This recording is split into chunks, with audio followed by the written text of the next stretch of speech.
Assalamualaikum warahmatullahi wabarakatuh. Perkenalkan, nama saya Fitri Evi Susana dengan NRP 007. Di sini saya akan menjelaskan yaitu mengenai materi dari artikel yang sudah saya baca. Di baris pertama sudah dengan tegas dijelaskan bahwa peraturan dalam penulisan suatu karya ilmiah itu tidak dapat kita samakan, yaitu dengan pada saat kita menuliskan suatu artikel biasa. Karena apa? Karena dalam karya ilmiah itu pasti akan berisi kaidah-kaidah yang berlaku dan mungkin suatu saat akan dijadikan sebagai pedoman yang baik dan benar oleh orang lain. Mengapa pada penulisan karya ilmiah itu pasti terakhir pada saat karya ilmiah sudah jadi, itu karyanya sudah mudah dipahami oleh para pengujinya atau mungkin para pembacanya, seperti itu. Dan dalam pembuatannya itu pun tidak bisa sembarang dibuat, jadi ada sistematika yang memang ada setiap halnya, seperti itu.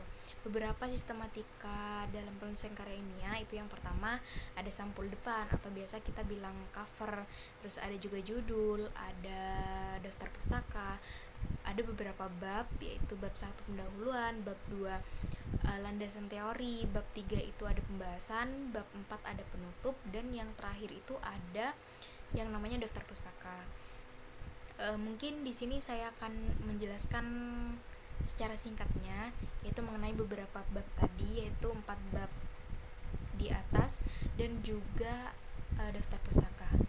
Dalam bagian pendahuluan itu biasanya berisi mengenai suatu informasi, pastinya terkait dengan karya ilmiah, atau juga orang bisa bilang berisi latar belakang atau alasan mengapa judul tersebut yang kita angkat dalam karya ilmiah itu. Dan mungkin banyak orang memang mengira bahwa latar belakang ini penting, jadi agar solusi yang diberikan itu pun dapat terarah dengan baik dan benar.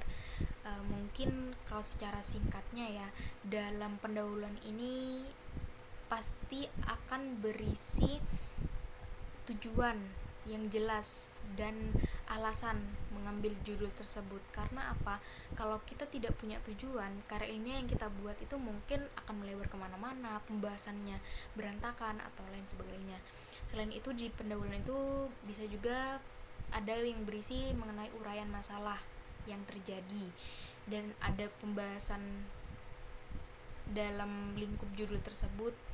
Terus juga mungkin ada sedikit solusi, seperti itu. Nah, untuk bab selanjutnya itu bab kedua, itu berisi mengenai landasan teori, atau orang juga ada yang bilang berisi tinjauan pustaka. Nah, apa yang terdapat dalam landasan teori ini otomatis akan berisi mengenai referensi-referensi yang sudah kita punya mengenai judul tersebut, dan pastinya akan dituliskan secara terstruktur. Harapannya itu agar sesuai dengan tahapan-tahapan yang ada gitu.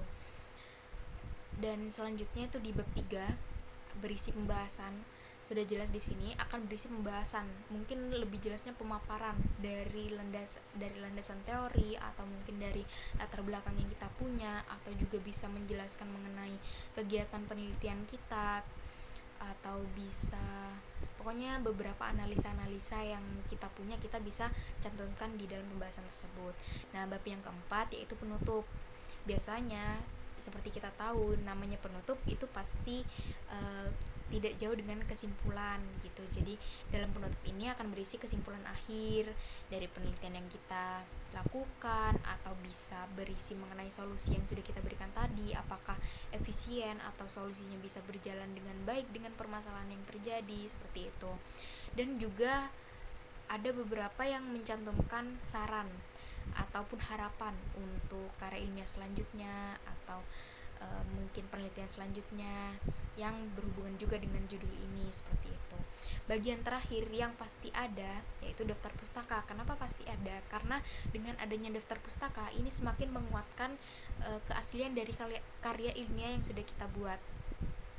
Kenapa kita harus buat daftar pustaka? Karena di dalam daftar pustaka itu akan berisi sumber-sumber yang sudah pastinya kita terpercaya, sudah pasti kebenarannya gitu. Jadi tidak dapat meragukan karya ilmiah yang sudah kita buat. Dalam pembuatannya pun ada beberapa aturan seperti formatnya lah gitu.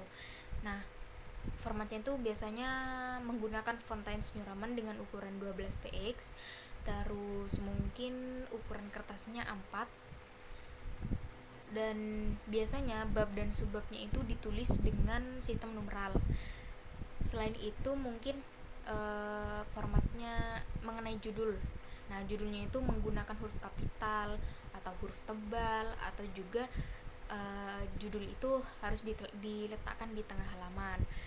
Terus ada juga mungkin format mengenai paragrafnya harus diawali dengan identasi beberapa karakter seperti itu. Dan untuk penulisan nama penulis dan juga institusi itu biasanya diletakkan di bawah judul, mungkin dengan spasi sekitar 1,5 seperti itu. Dan struktur tambahan mungkin bisa menggunakan angka Romawi kecil atau mungkin angka Arab atau lain sebagainya. Sedangkan ada satu format lagi yaitu tabel dan gambar. Nah, biasanya tabel dan gambar ini mempunyai judul dengan nomor tersendiri. Nah, kalau misalkan yang tabel itu biasanya judul dan nomornya diletakkan di atas, sedangkan yang gambar diletakkan di bawah gambar, seperti itu. Mungkin itu saja yang bisa saya jelaskan mengenai artikel yang sudah saya baca. Kurang lebihnya mohon maaf. Assalamualaikum warahmatullahi wabarakatuh.